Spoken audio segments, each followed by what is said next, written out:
guys, welcome back to Savingos YouTube channel, the best place for all things money and medicine.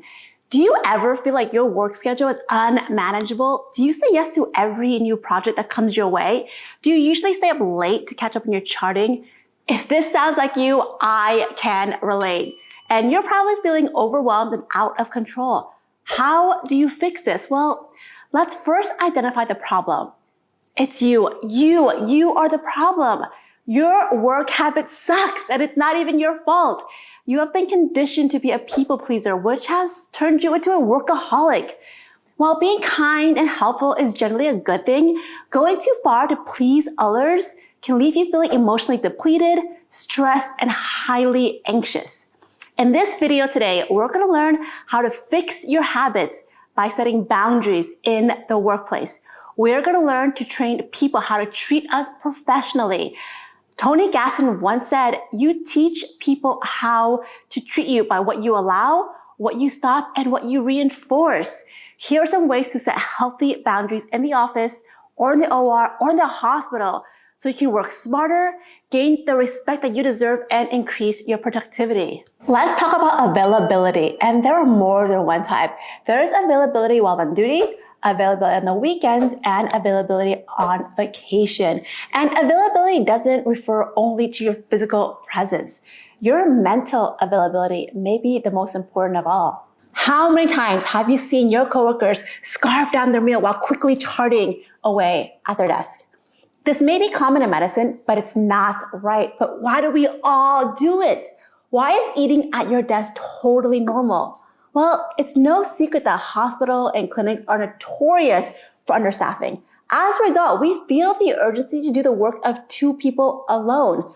Set your first boundary for yourself by eating lunch in the lunchroom, in your car, in the park, wherever. Just get away from your desk and your computer. Do not work while you eat. Your body and your mind needs to rest between long hours of saving lives. I value my lunch break. I enjoy eating, and I have trained my staff to not bother me when I'm on break. Unless somebody's physically dying, do not interrupt me when I'm eating, and they all respect that, and I gave them the same courtesy. When they're on break, I don't ask them to do anything at all because that's their time to themselves. Let's talk about availability out of the office. Let's limit our own access to our work emails, texts, and phone calls while we're at home. Home is a sacred space. It's where you don't have to take care of patients and you don't have to chart for hours.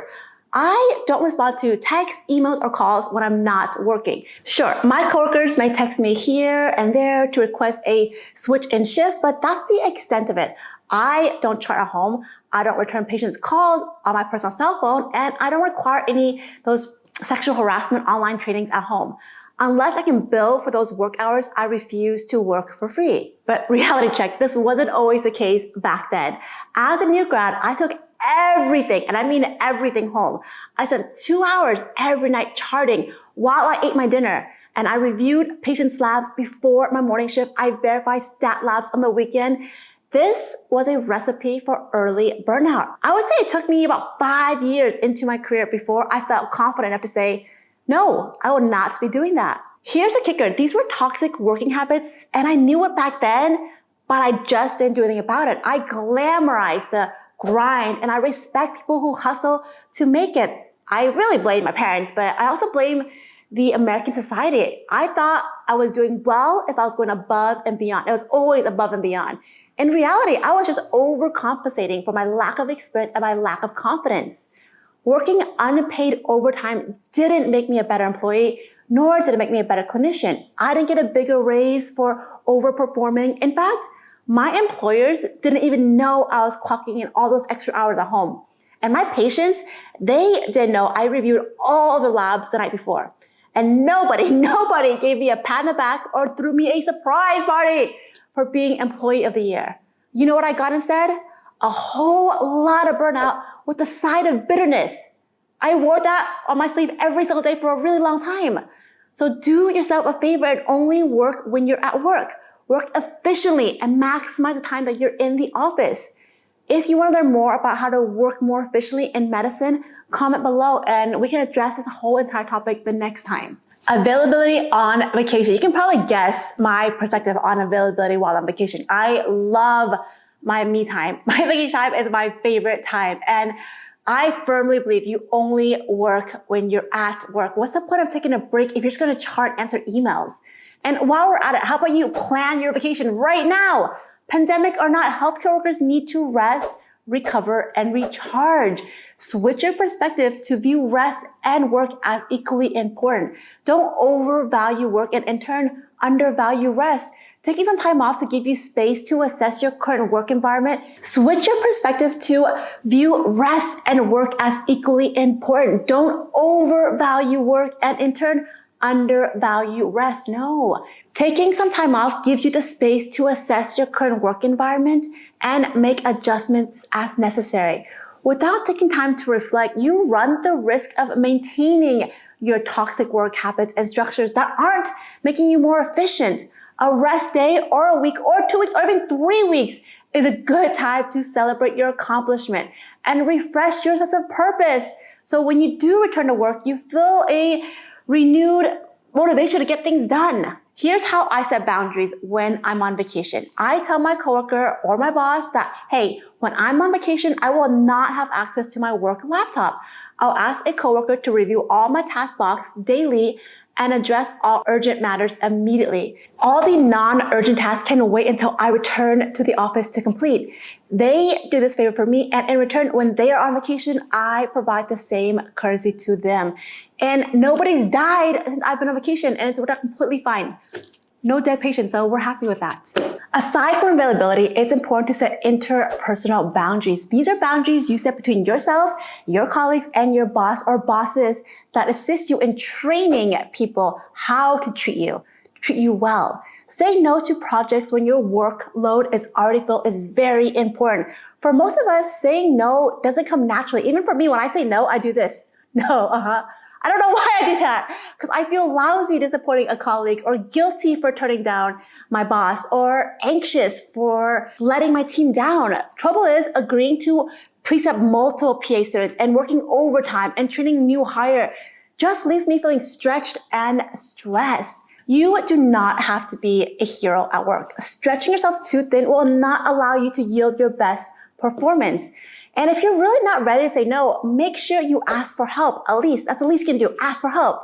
You can say things to your boss like, given the amount of work on my plate, what would you like me to prioritize first? And don't leave that conversation until the next steps are clear to you. Clear communication is expected from both parties. And speaking of communication, the boundaries should start flying up when it comes to conversation with your colleagues. You should limit workspace conversation topics to ones that are not polarizing, invasive, or too personal. Keep it professional by setting an example in the way you communicate to others at work.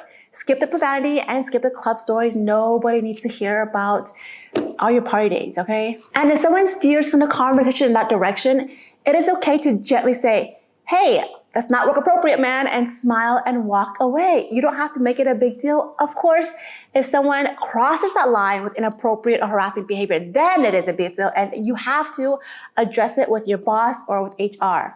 In any case where you feel your boundaries are violated, approach your boss with an intention to work together towards a solution. It all boils down to putting yourself first, and the rest will unfold as it should. You'll be amazed at how quickly people adapt and respect your shift in priorities. Like I said, I used to be a people pleaser provider. I used to be someone who was reachable at any time. And when I shifted my priorities and made it clear what my boundaries were, people started to respect them. And if they didn't, well, they had no choice but to deal with it anyways. Sometimes establishing healthy boundaries causes other people to react negatively. But that's the beautiful sign that the boundaries are necessary and they're working effectively. You can try to visualize your boundaries getting crossed and imagine how you'll respond and how you'll address those situations. That way, when a moment like this arises, you'll be able to handle it with logic instead of with emotion. Trust me, you want to handle it with logic and not emotion. I've been there. I've dealt with a lot of bad situations with emotion and never ended in my favor. Remember, employees who are happiest and most productive are the ones who set boundaries. People who set limits gain respect because they show respect for themselves. Try it out today, guys. I know you got this. Boundaries. Set boundaries for yourself.